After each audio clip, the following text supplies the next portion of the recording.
Hello everyone, welcome to Bhaskar IT. So ఇప్పుడు మనము source code dot Java file అంటే ఏదో తెలుసుకున్నాము, డాట్ క్లాస్ ఫైల్ అంటే ఏదో తెలుసుకున్నాము. ఇప్పుడు తర్వాత మనకు వచ్చేది ఏంటంటే జేవిఎం. ఓకేనా? సో జేవిఎం అంటే ఏంటిది? నెక్స్ట్ టాపిక్ వచ్చేసి జేవిఎం గురించి మనము డిస్కస్ చేసుకుందాం.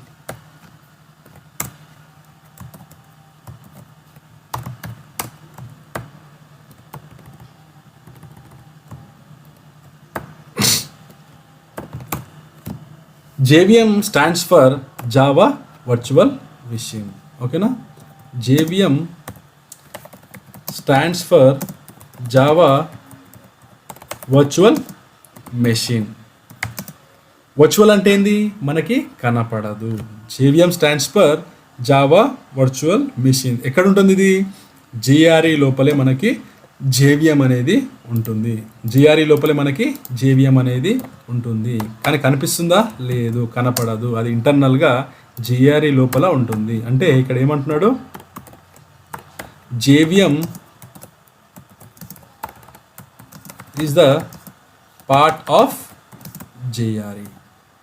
ఓకేనా? JVM is the part of GRE. JVM దేనికి responsible? JVM then responsible? JVM is responsible for executing Java program. అవునా కదా? JVM is responsible for executing the Java program. అవునా కదా? JVM then responsible? ప్రోగ్రామ్ ఎగ్జిక్యూషన్కి responsible. ఓకేనా? So ఇంకోటి ఏంటంటే, once నువ్వు జావా అంటే ఎప్పుడైతే నువ్వు బైట్ కోడ్ని ఎగ్జిక్యూట్ చేస్తున్నావో మెమరీ మేనేజ్మెంట్ అనేది టోటల్గా జేవిఎంఏ చూసుకుంటుంది. ఎప్పుడైతే నువ్వు కోడ్ని ఎగ్జిక్యూట్ చేస్తున్నావో ఆ ఎగ్జిక్యూట్ టైంలో ఎంత మెమరీ తీసుకోవాలి, ఎగ్జిక్యూట్ చేసిన దాని తర్వాత ఆ ప్రోగ్రామ్ నువ్వు యూజ్ చేసుకుంటలేవనుకో మెమరీ డీఅలోకేట్ ఎలా చేయాలనేది జేవిఎంఏ రెస్పాన్సిబుల్గా ఉంటుంది. ఓకేనా? ఏమంటున్నాడు? JVM will allocate memory required for the programming execution. ఓకేనా? ఏంటి ఇక్కడ నెక్స్ట్ పాయింట్ వచ్చేసి JVM will allocate memory required for program execution. JVM will allocate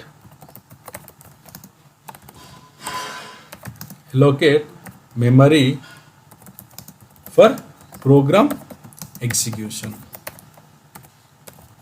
and deallocate. ఓకేనా?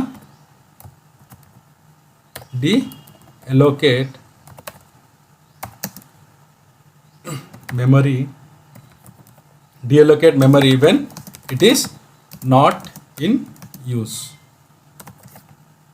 when it is not used. ఏం చేస్తుంది JVM అనేది? మెమరీ అలొకేషన్ అంటే ఎప్పుడైతే నువ్వు ప్రోగ్రామ్ ఎగ్జిక్యూట్ చేస్తున్నావో మెమరీ అలొకేషన్ అనేది అదే చూసుకుంటుంది, మరి డీఅలొకేషన్ కూడా అదే యూజ్ చేసుకుంటుంది. ఓకేనా? అంటే మనం మెమరీ మేనేజ్మెంట్ అంటే కంపేర్ టు C++ ఏంటంటే, అంటే జావాకి సికి డిఫరెన్స్ ఏంటంటే, జావాలో సిలో ఏంటంటే మనము మెమరీ మేనేజ్మెంట్ అనేది మనం చూసుకునే వాళ్ళం, బట్ ఇంటర్నల్గా జావాలో మాత్రం మెమరీ మేనేజ్మెంట్ అనేది JVM చూసుకుంటుంది. ఓకేనా? సో JVM మెయిన్గా ఏం చేస్తుంది? JVM will convert byte code into machine understandable format. అవునా కదా? సో ఇక్కడ ఏం చేస్తుంది? JVM will convert byte code into machine understandable format.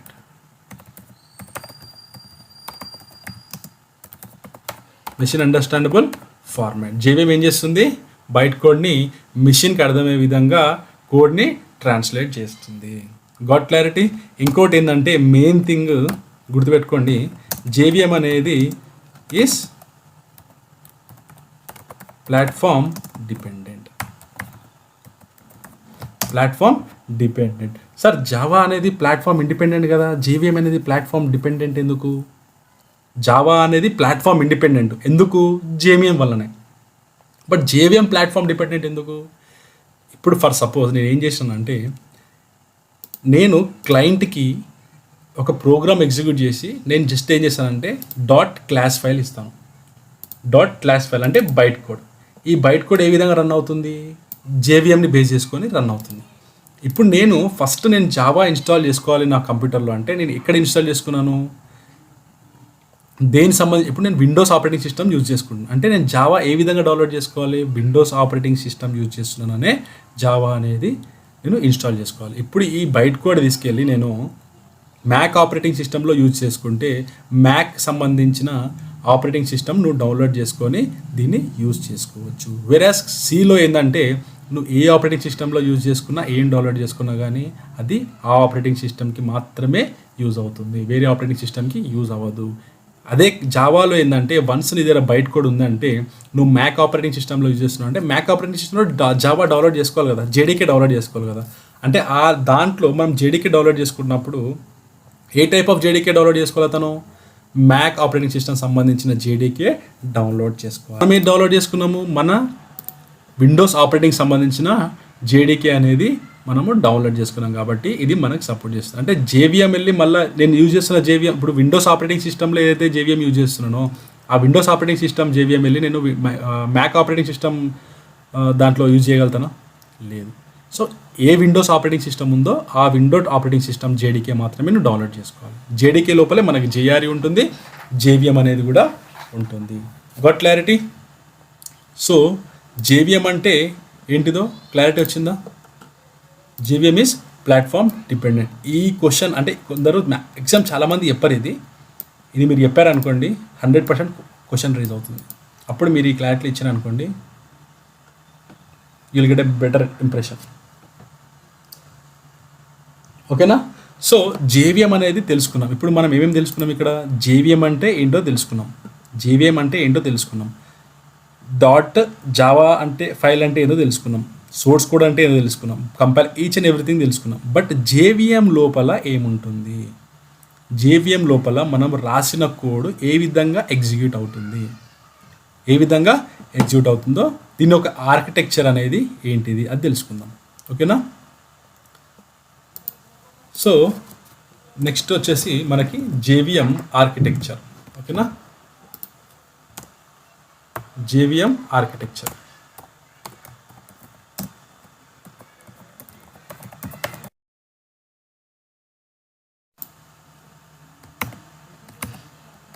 So మనకి జావా ఆర్కిటెక్చర్ అంటే ఏ విధంగా ఉంటుంది, జేవిఎం లోపల ఆర్కిటెక్చర్ అంటే ఈ విధంగా ఉంటుంది, ఈ విధంగా ఉంటుంది. మనము step by step total 9 things ఉంటాయి. సో దాని గురించి మనము క్లారిటీగా మాట్లాడుకుందాం. సో ఫస్ట్ ఇక్కడ మనకు వచ్చేసి ఏముందంటే క్లాస్ లోడర్ అనేది ఉంది, క్లాస్ లోడర్ సబ్ సిస్టమ్ అనేది ఉంది. So class loader sub system అనేది ఏం చేస్తుంది, క్లాస్ లోడర్ సబ్ సిస్టమ్ అనేది ఏం చేస్తుందంటే ఎప్పుడైతే మన బైట్ కోడ్ అనేది క్రియేట్ అయిందో, డాట్ క్లాస్ ఫైల్ అనేది ఎప్పుడైతే క్రియేట్ అయిందో డాట్ క్లాస్ ఫైల్ని మనము ఎగ్జిక్యూట్ చేస్తాం కదా, రన్ చేస్తాం కదా. సో రన్ చేసేటప్పుడు ఈ క్లాస్ లోడర్ ఏం చేస్తుందంటే ఈ డాట్ క్లాస్ ఫైల్ని తీసుకొని జేవిఎంకి హ్యాండ్ ఓవర్ చేస్తుంది. Got clarity? సో ఇక్కడ ఏం చేస్తుంది క్లాస్ లోడర్, నువ్వు రాసిన బైట్ కోడ్ ఏదైతే ఉందో అది తీసుకొని జేవిఎంకి హ్యాండ్ ఓవర్ చేస్తుంది. ఎప్పుడైతే నువ్వు బైట్ కోడ్ని ఎగ్జిక్యూట్ ఆర్ రన్ చేస్తున్నప్పుడు క్లాస్ లోడర్ ఫస్ట్ ఉంటుంది అన్నమాట. జేవిఎంలో ఫస్ట్ మనకి క్లాస్ లోడర్ అనేది ఉంటుంది. అది ఏం చేస్తుందంటే తీసుకున్న బైట్ కోడ్ని జేవిఎంకి హ్యాండ్ ఓవర్ చేస్తుంది, రాసుకున్న బైట్ కోడ్ని జేవిఎంకి హ్యాండ్ ఓవర్ చేస్తుంది. సో ఫస్ట్ వన్ ఏం చేస్తుంది ఇక్కడ, ఫస్ట్ వన్ ఏంటిది, class loader. Class loader sub system, class loader sub system. Class loader sub system ఏం చేస్తుంది, it will load dot class file into JVM. It will load dot class file into JVM. అవునా కదా? So next one వచ్చేసి మనకి ఇక్కడ ఏముంది, gut clarity. ఇదైతే clarity వచ్చింది కదా క్లాస్ లోడర్ అంటే ఏంటో. నెక్స్ట్ మనకు వచ్చేసి method area. Method area. So method area ఏం చేస్తుందంటే క్లాస్ కోడ్ని మొత్తము మెథడ్ ఏరియాలో స్టోర్ చేస్తుంది. ఏదైతే క్లాస్ కోడ్ ఉందో, ఏదైతే కోడ్ ఉందో ఆ కోడ్ అంతా మెథడ్ ఏరియాలో స్టోర్ చేసుకుంటుంది. ఓకేనా, క్లాస్కి సంబంధించిన కోడ్ అంతా మెథడ్ ఏరియాలో స్టోర్ అవుతుంది. Method area. So method area ఏమవుతుంది, it will or class code will be stored in method area. ఓకేనా, class code will be stored in method area. క్లాస్కి సంబంధించిన ఏదైతే కోడ్ ఉందో అదంతా మెథడ్ ఏరియాలో స్టోర్ అవుతుంది. Got clarity? సో మనకు నెక్స్ట్ ఏముంది, జావా స్టాక్, హీప్ ఏరియా. ఓకేనా, దీన్ని మనము హీప్ ఏరియా అంటాం. హీప్ ఏరియా అంటే ఏంటంటే ఆబ్జెక్ట్ ఏదైతే క్రియేట్ చేస్తావో నువ్వు అవన్నీ మనకి హీప్ ఏరియాలో స్టోర్ అవుతాయి. Objects will be stored in the heap area. Objects అంటే ఏంటివి, అవి మనం కమ్మింగ్ క్లాసెస్లో చెప్పుకుందాం. వన్స్ ఊప్స్ కాన్సెప్ట్ స్టార్ట్ గానే మనకి ఆబ్జెక్ట్స్ గురించి క్లారిటీగా వస్తుంది. ఆ టైంలో మనం ఆబ్జెక్ట్ అంటే ఏందో మాట్లాడుకుందాము. బట్ ఇక్కడ గుర్తుపెట్టుకోండి మీరు. ఓకేనా, హీప్ ఏరియా. సో హీప్ ఏరియాలో ఏం స్టోర్ అవుతాయి, objects will be stored in the heap area. Objects will be stored in heap area. ఓకేనా, ఆబ్జెక్ట్స్ సంబంధించిన అంతా హీప్ ఏరియాలో స్టోర్ అవుతాయి. హీప్ ఏరియా అంటే, హీప్ అంటే ఏంది, మెమరీ. ఓకేనా, టైప్ ఆఫ్ మెమరీ. అవన్నీ ఏం స్టోర్ చేసుకుంటుంది, ఆబ్జెక్ట్స్ని స్టోర్ చేసుకుంటుంది. Got clarity? క్లాస్ లోడర్ అంటే ఏం చేస్తుంది, మనకి బైట్ కోడ్ని తీసుకొని జేవిఎంకి హ్యాండ్ ఓవర్ చేస్తుంది, అంతే.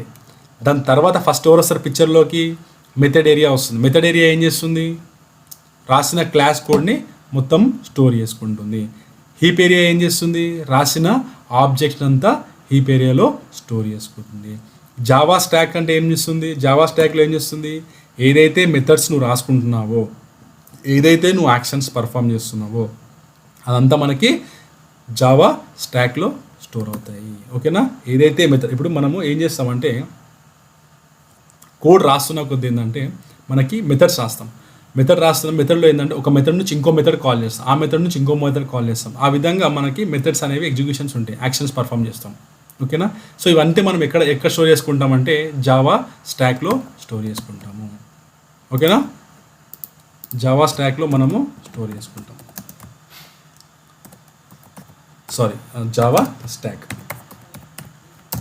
జావా స్టాక్లో మనం ఏం స్టోర్ చేసుకుంటాము, మెథడ్ ఎగ్జిక్యూషన్ ఇన్ఫర్మేషన్ అనేది మనము స్టోర్ చేసుకుంటాము. మెథడ్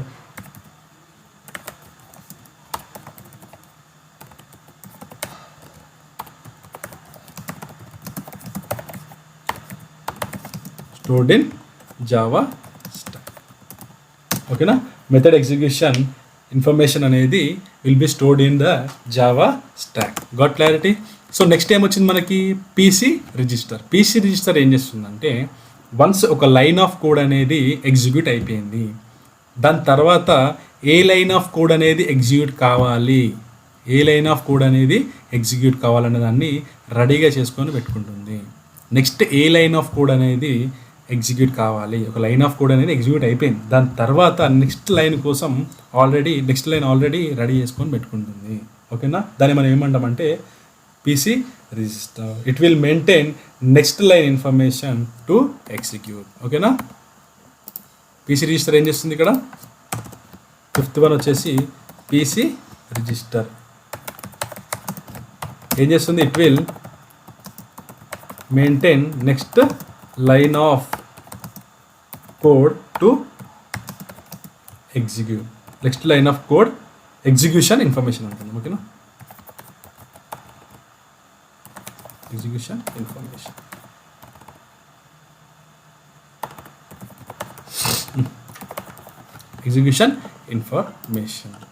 ఓకేనా, పీసీ రిజిస్టర్ ఏం చేస్తుంది, next A line of code అయితే నేను ఎగ్జిక్యూట్ చేయాలో ఆ లైన్ ఆఫ్ కోడ్ని రెడీగా చేసుకొని పెట్టుకోండి. It will maintain next line of code execution information. ఓకేనా, అంతేనా? ఓకే, సో నెక్స్ట్ ఏముంది, నేటివ్ మెథడ్ స్టాక్. మనం నేటివ్ స్టాక్ కూడా అనుకుంటాం. నేటివ్ స్టాక్ అంటే ఏంటిది, ఏదైతే నువ్వు code non Java related code అయితే రాసుకుంటావో అదంతా మనకి నేటివ్ స్టాక్లోనే స్టోర్ అవుతుంది. నాన్ జావా కోడ్ అంటే జావాకి సంబంధించింది కాకుండా నాన్ జావా కోడ్ ఏదైతే రాస్తావో నువ్వు లోపల అదంతా నేటివ్ స్టాక్లో స్టోర్ అవుతుంది. Got clarity? So it will maintain non Java code execution information. It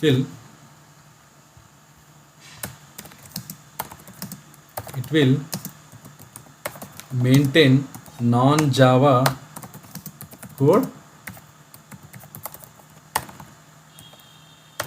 execution information. ఓకేనా? నాన్ జావా కోడ్ ఇన్ఫర్మేషన్ ఏవైతే జావాకి సంబంధించిన కోడ్ కాకుండా ఉంటుందో ఆ కోడ్ అంతా నేటివ్ స్టాక్లో ఉంటుంది. సో నెక్స్ట్ దాని తర్వాతే మనకి ఏముంటుందంటే ఇవి ఎగ్జిక్యూషన్ ఇంజిన్ అనేది లాస్ట్కి ఉంటుంది. సో దాని ముందు మనకి జావా లైబ్రరీస్ ఉంది. జావా లైబ్రరీస్ ఏం చేస్తుందంటే ఈ నేటివ్ స్టాక్ లాంటివి ఏవైతే ఉంటాయో దాన్ని ఎగ్జిక్యూట్ చేయడానికి హెల్ప్ చేస్తుంది. ఓకేనా?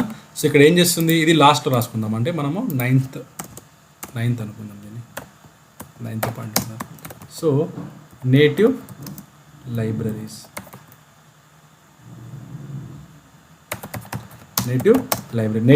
ఏం చేస్తుంది, non Java libraries which are required for native code execution. అవునా కదా? నాన్ జావా లైబ్రరీస్ అంటే ఇవి నేటివ్ స్టాక్ కూడా నాన్ జావా లైబ్రరీ కదా. ఈ non Java libraries native code ఎగ్జిక్యూషన్కి యూజ్ అవుతాయి. ఏమంటున్నాడు, నాన్ జావా లైబ్రరీస్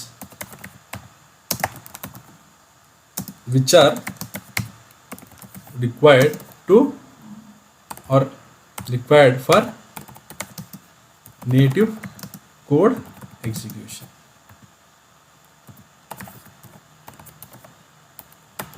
సో ఇప్పుడు నేటివ్ స్టాక్లో సంబంధించిన ఒక నాన్ జావా కోడ్ అనేది ఉంది. సో దీన్ని ఎవరు ఎగ్జిక్యూట్ చేయాలి, నేటివ్ లైబ్రరీసే ఎగ్జిక్యూట్ చేయాలి. ఎవరు ఎగ్జిక్యూట్ చేస్తారు దీన్ని, నేటివ్ లైబ్రరీసే ఎగ్జిక్యూట్ చేయాలి. Non Java libraries which are required for negative code execution. Negative code ఎక్కడ ఉంది, ఇక్కడ దీని లోపలనే నెగిటివ్ కోడ్ అనేది స్టోర్ అవుతుంది. ఎక్కడ, నెగిటివ్ స్టాక్లోనే స్టోర్ అవుతుంది కదా నెగిటివ్ కోడ్ అనేది. సో దీన్ని ఎవరు ఎగ్జిక్యూట్ చేయాలి, నేటివ్ లైబ్రరీస్ అనేది ఎగ్జిక్యూట్ చేయాలి. సో నేటివ్ లైబ్రరీస్ అనేవి మనము యూజ్ చేస్తాము. సో నేటివ్ లైబ్రరీస్ అనేవి మనం యూజ్ చేస్తాం. ఓకే, ఎందుకు, నేటివ్ కోడ్ని ఎగ్జిక్యూట్ చేయడానికి. సో దీన్ని జేవిఎంకి ఎవరు హ్యాండ్ ఓవర్ చేయాలి, జేవిఎంకి ఎవరు హ్యాండిల్ చేయాలి, సో దీన్ని మనం 8 పాయింట్ అనుకున్నాం. దీన్ని నేటివ్ ఇంటర్ఫేస్ అనేది మనకి హ్యాండ్ ఓవర్ చేస్తుంది. నేటివ్ లైబ్రరీస్ ఎందుకు యూజ్ అవుతాయి, జావాకి సంబంధించిన కోడ్ కాకుండా ఏవైతే కోడ్ ఉంటుందో, సంబంధించిన కోడ్ ఏవైతే ఉంటాయో దాన్ని ఎగ్జిక్యూట్ చేయడానికి మనకి నేటివ్ లైబ్రరీస్ యూజ్ అవుతాయి. బట్ దీన్ని జేవిఎంకి హ్యాండ్ ఓవర్ చేయాలి నేటివ్ ఇంటర్ఫేస్ ఏం చేస్తుంది, సేమ్ క్లాస్ లోడర్ లాగానే. క్లాస్ లోడర్ ఏం చేస్తుంది, బైట్ కోడ్ని జేవిఎంకి హ్యాండ్ ఓవర్ చేస్తుంది. నేటివ్ ఇంటర్ఫేస్ ఏం చేస్తుంది, నేటివ్ లైబ్రరీస్ అంటే ఏవైతే జావాకి సంబంధించిన కోడ్ ఏదైతే రాస్తామో మనము ఆ కోడ్ అంతా మనకి జేవిఎంకి హ్యాండ్ ఓవర్ చేస్తుంది. ఓకేనా? నేటివ్ ఇంటర్ఫేస్ ఏం చేస్తుంది, it will load it will load native libraries into JVM. It will load native into JVM. అవునా కదా? ఇక్కడ చూడండి మీరు ఏం చేస్తుంది, ఇక్కడ నేటివ్ ఇంటర్ఫేస్ ఏం చేస్తుంది, దీని దగ్గర నుంచి కోడ్ తీసుకొని జేవిఎంకి హ్యాండ్ ఓవర్ చేస్తుంది. ఓకేనా? దాని తర్వాత మనకి ఏమొస్తుంది, ఇక్కడ ఎగ్జిక్యూషన్ ఇంజన్ వస్తుంది. ఓకేనా? 7th వన్ ఏంటంటే ఎగ్జిక్యూషన్ ఇంజన్ ఏంది, it is responsible to execute the Java programme and provide the output. అవునా కదా? ఎగ్జిక్యూషన్ ఇంజన్, ఇట్ ఈస్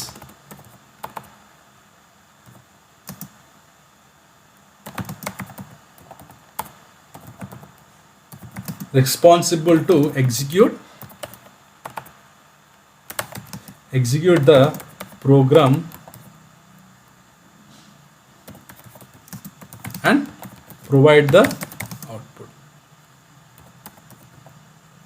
ఓకేనా? ప్రొవైడ్ ద అవుట్పుట్ ఏం చేస్తుంది, ఎగ్జిక్యూషన్ ఇంజిన్ ఏం చేస్తుంది, దేనికి responsible? It is responsible to execute program and provide the output. So ఇక్కడ మీరు చూసుకుంటే ఎగ్జిక్యూషన్ ఇంజిన్ లోపల మనకు టూ థింగ్స్ ఉన్నాయి. ఏంటివి అవి? Interpreter and JIT compiler. Interpreter and JIT compiler. Execution engine లోపల మనకి ఇంటర్ప్రిటర్ ఉంది ప్లస్ జిట్ కంపైలర్ ఉంది. సో ఇవి ఏం చేస్తాయి?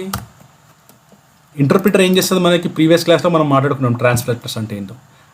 ఏం చేస్తుంది? రాసిన కోడ్ని లైన్ బై లైన్ చెక్ చేస్తుంది. లైన్ బై లైన్ చెక్ చేయడం వల్ల అవుట్పుట్ అనేది లేట్గా వస్తుంది. దానివల్ల పర్ఫార్మెన్స్ అనేది స్లో అయింది. సో తర్వాత సన్ మైక్రో సిస్టమ్ వాళ్ళు ఏం చేసినారంటే జిట్ని యాడ్ చేశారు. జిట్ అంటే ఏంటి? Just in time. నువ్వు రాసిన కోడ్ని ఫాస్ట్గా అవుట్పుట్ ఇవ్వడానికి జిట్ అనేది యూజ్ అవుతుంది. జిట్ అంటే ఏంటిది? Just in time. ఓకేనా? సో ఇక్కడ మీకు అర్థమైందా కంప్లీట్గా జేవిఎం ఆర్కిటెక్చర్ అంటే ఏందో?